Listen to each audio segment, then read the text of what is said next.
पन्नगे च सुरेन्द्रे च कौशिके पाद संस्पृशि निर्विशेष मनस्काय श्री वीरस्वामिने नमः। ठाणम आगम के 8वें स्थान में कहा गया है, अट्ठ विधे जोनि संगहे पन्नत्ते तंजहा अंडगा पोतगा जरा उजा रसजा संशेयगा सम्मुच्छिमा उब्भिगा उववातिया। योनि संग्रह 8 प्रकार का है। दुनिया में 2 प्रकार के जीव हैं, एक सिद्ध, दूसरे संसारी। सिद्ध हैं वे तो जन्म मरण करते नहीं, शरीर धारण करते नहीं, मुक्त आत्माएं हैं, उनको एक बार छोड़ दे, अलग छोड़ दे।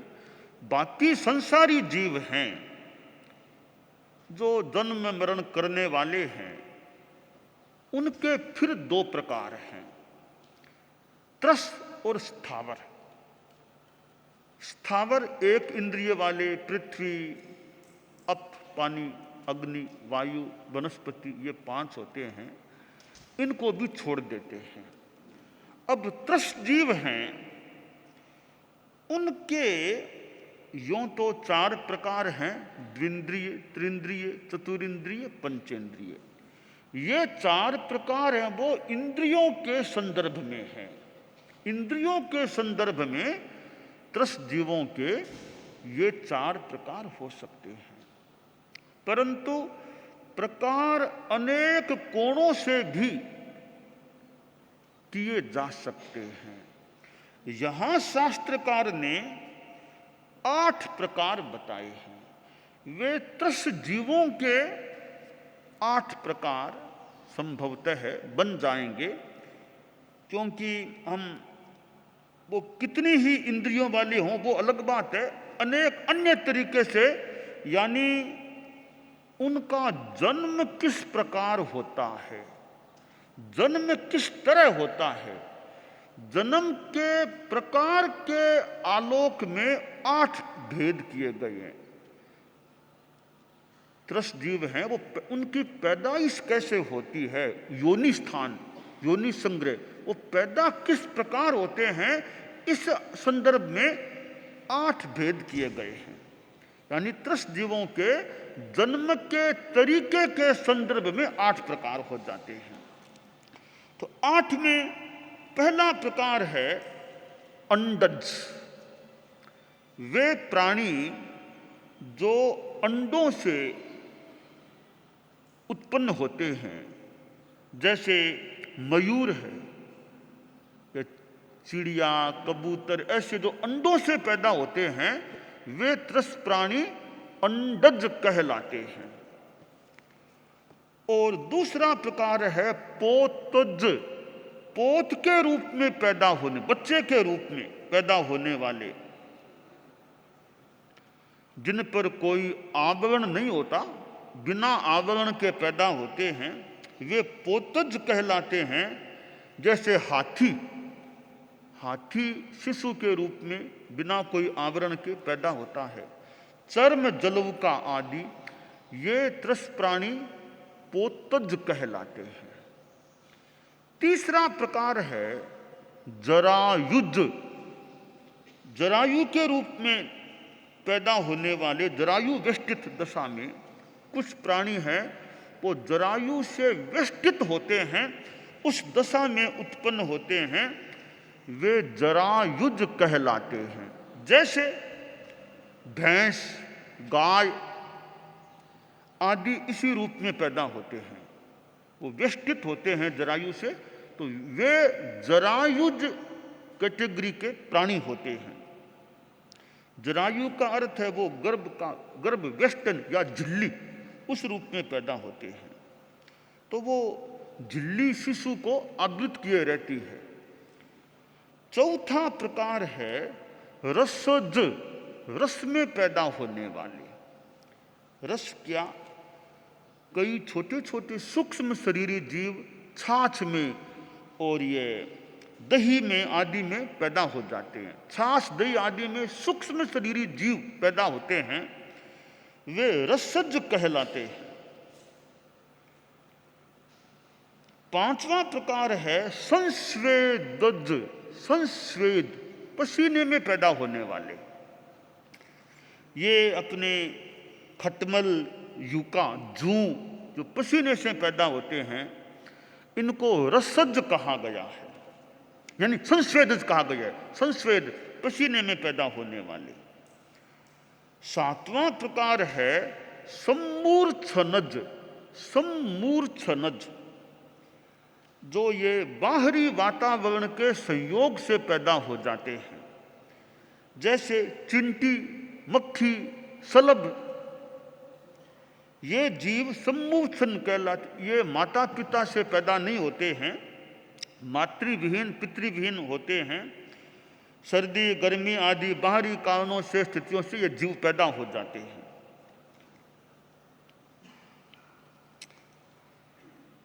हालांकि वनस्पति के भी सब जीव समूर्छिमी है। अब यहां हम त्रस की चर्चा कर रहे हैं।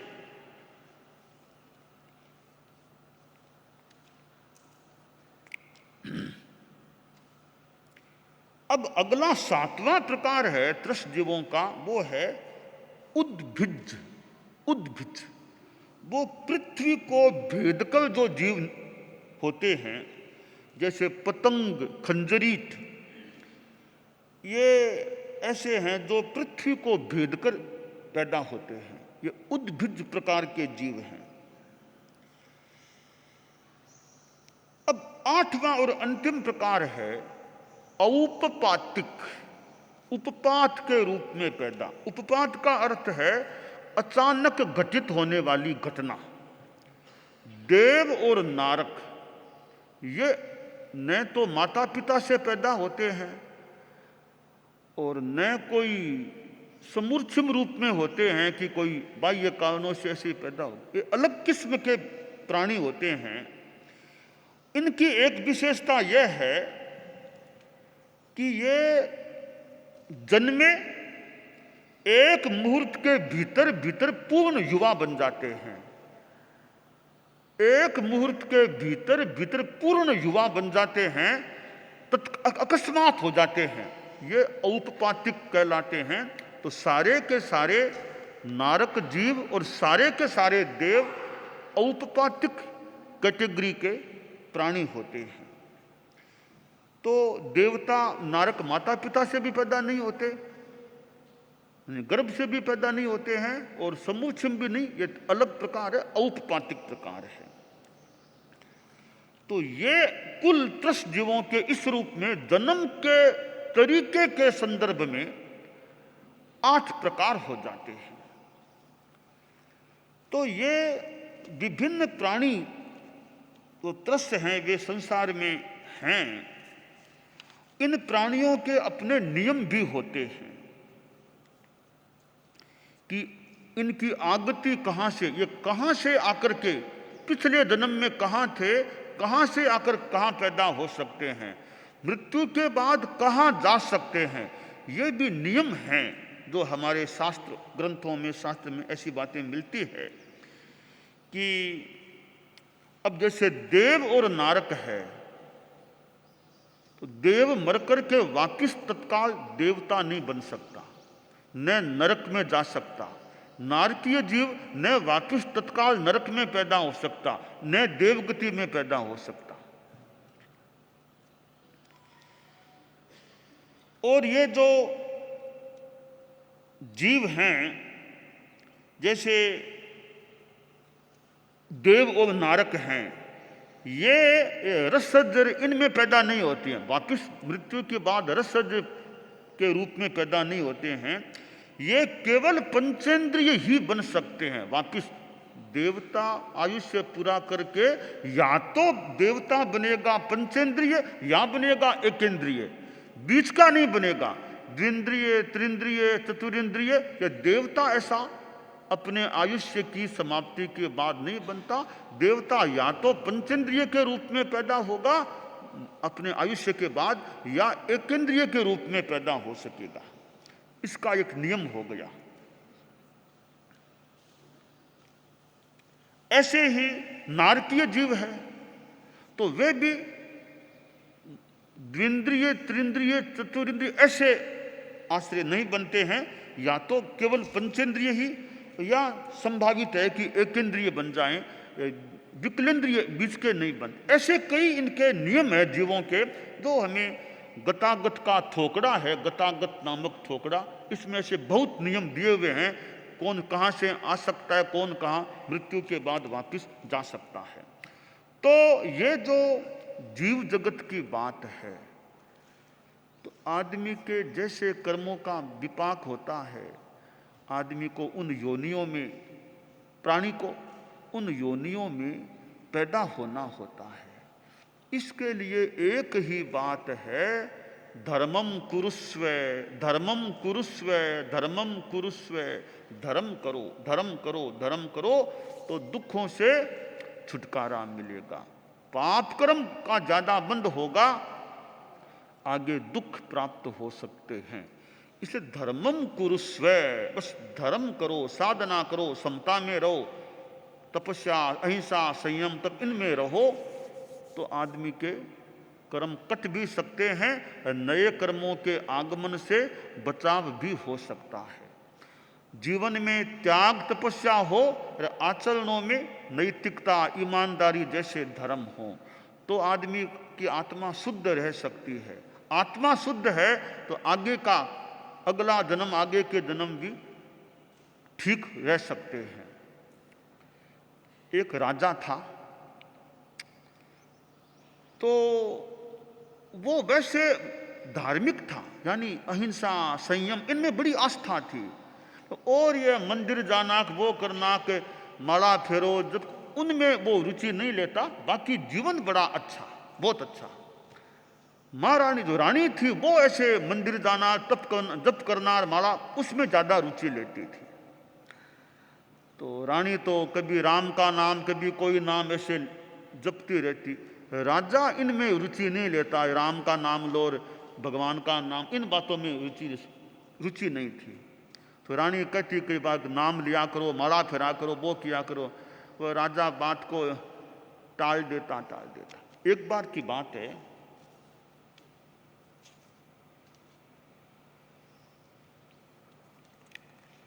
कि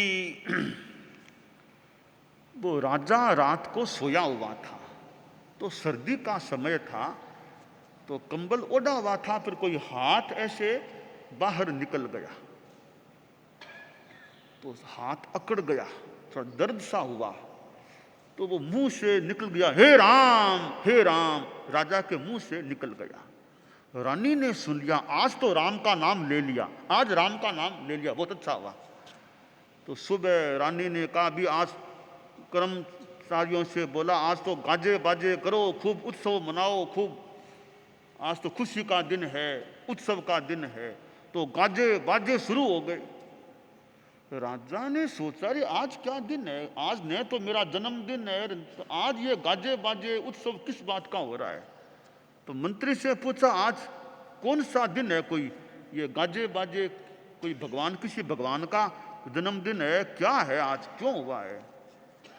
तो मंत्री बोला, सा महाराज मुझे तो पता नहीं, वो महारानी जी का आया था संकेत कि आज गाजे बाजे करना, मैंने गाजे बाजे शुरू करा दिए। कि बात क्या, कि बात का मुझे पता नहीं है, महारानी जी ने वो संकेत भेजा था किसी आदमी के साथ कि मंत्री जी से कह दो आज गाजे बाजे करे, तो मैंने गाजे बाजे शुरू कर दिए। तो राजा ने रानी से पूछा, किस बात के गाजे बाजे, कि वो आज खुशी है, आपके मुंह से राम का नाम आ गया रात को, हे राम आपने बोला था, आप प्राय बोलते नहीं हो राम राम, आज बोल दिया रात में, उस खुशी में मैंने ये उत्सव मनाया है। तो मंत्री भी बैठा था पास में, रानी भी बैठी थी, राजकुमार भी बैठे थे। तो राजा ने कहा, रे इसमें क्या खास बात, कि नहीं आज राम का नाम ले लिया आपने, मैं कितनी बार कहती थी कभी नहीं लिया, आज रात में राम का नाम लिया आपने। तो राजा बोला ये राम का नाम बुरा नहीं है, ठीक है, मैं थोड़ी रुचि के हिसाब से माला आदि में मुझे टाइम भी कम मिलता है, बहुत काम रहते हैं, तो मैं अहिंसा में विश्वास करता हूँ, संयम में विश्वास करता हूँ, ईमानदारी में विश्वास करता हूँ, कसाई मुक्ति में विश्वास करता हूँ। इतने लोग बैठे हो, मंत्री जी बैठे हैं, राजकुमार है, रानी जी है, बताओ इतने वर्ष हो गए, आप लोग मुझे देख रहे होंगे, मैंने कभी तेज गुस्सा, तेज डांटना कभी मैंने किसी को किया? इतने अपराधी भी आते हैं और भी आते हैं, आज तक मैंने तेज गुस्सा करके आवेश में किसी को कुछ कहा क्या? तो नहीं महाराज, आप तो शांत हैं, कभी हमने देखा ही नहीं आप में तो कोई खास कोई गुस्सा, कोई डांटना ज्यादा, ऐसी बात नहीं देखी। अच्छा यह बताओ, तुम लोगों ने कभी मेरे द्वारा कोई छल कपट वंचना ऐसा कुछ देखा? बिल्कुल नहीं, आप तो बहुत सरल आदमी हैं, मुंह पर भले कहना सो कह देते हैं, कोई छल कपट दाव पेच हमने तो आज तक नहीं देखा आप में, निष्कपट हृदय आपका लगता है, ठीक है। और कोई दंड ज्यादा देना कि अचानक तत्काल कोई फांसी की सजा बिना सोचे, ऐसा नहीं, नहीं, आप तो बहुत चिंतन करते हो, सलाह लेते हो, बाद में अपराधी को सजा सुनाते हो, तो ऐसा कोई नहीं कि बहुत आप हिंसा की प्रवृत्ति वाले हो। व्यक्तिगत मेरा जीवन कोई सादगी में कोई मैं कोई बहुत ज्यादा आडंबर या बहुत तो नहीं, नहीं, आपका तो जीवन बहुत सादगीमय है, कपड़े भी सीमित रहते हैं आपके, न कोई ज्यादा सिनेमा आदि कुछ देखना, बहुत आप तो संयमी जीवन वाले हैं। तब राजा ने कहा कि मान लो राम का नाम मैंने नहीं, राम का नाम बुरा नहीं, मेरी रुचि कम रहती है माला आदि में, नहीं लिया तो क्या खास बात हो गई, बाकी तो मेरा जीवन ठीक है, बाकी जीवन आपका ठीक है। तो राजा ने कहा देखो मैं नाम नहीं लेता, तुम लोग कई नाम लेने वाले हो, नाम तो लेते हो, पर तुम झूठ नहीं बोलते क्या?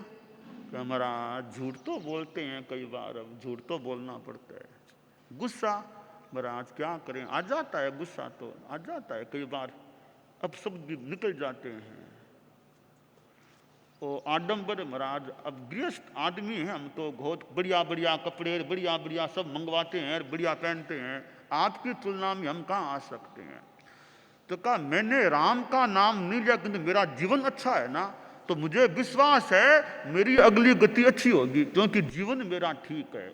मैं पापों से बहुत, हालांकि गृहस्थ हूं, राजा हूं, पर पापों से गृहस्थ की भूमिका में बचने का काफी प्रयास रखता हूं। अब वो सब आसपास बैठे लोग, महाराज का जीवन कितना उच्च है, भले वे जप माला न भी करें, मंदिर में न जाएं ऐसा, परंतु इनका जीवन बड़ा अच्छा है, तो आत्मा काफी शुद्ध है, तो इनका आगे का पथ भी प्रशस्त लग रहा है। तो ये जो जीवों के प्रकार बताए गए हैं,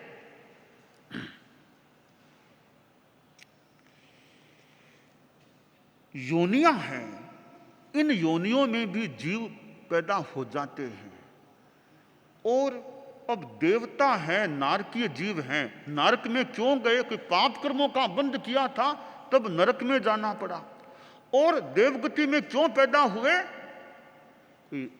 निर्जरा की है, तप किया है, संयम की साधना, इन कारणों से वे देवगति में पैदा हुए होते हैं।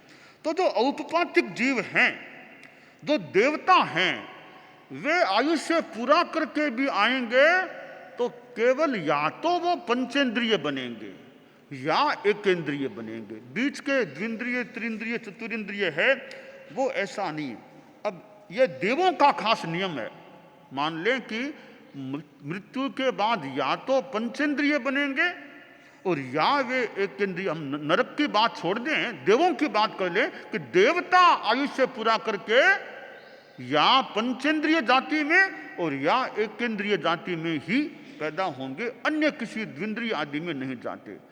तो हमें अब यह ध्यान देना चाहिए इन जीवों की बातों को जान करके कि जीवन हमारा कैसा, और यह भी कोई बुरा नहीं है साधना करना।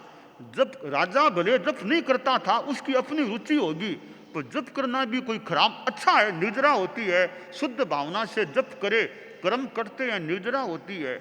या आप सामायिक करते हो, बहुत अच्छी बात है, कोई कम, बहुत बढ़िया बात है सामायिक करना। ये उपासना, गुरु उपासना, अरहतों की भक्ति करना कर्म निर्जरा के साधन हैं। तो भाई ये धर्म नहीं कर सको, जो राजा मंत्री आदि है उनको टाइम नहीं मिले, तो भाई ये नहीं कर सको तो ईमानदारी का धर्म तो पालो, सच्चाई का तो पालो, अहिंसा वो तो पालो। ये तो आप लोगों के पास टाइम नहीं है, मंत्री है सरकार में, तो उनके लिए बात है, कम से कम आचरणों को तो अच्छा रखो। तो हम लोग जो टाइम निकाल सकते हैं उनके लिए बात है कि आचरणों को भी अच्छा रखो, यह सामायिक माला जप ये भी साथ में दोनों करो और ज्यादा लाभ होगा।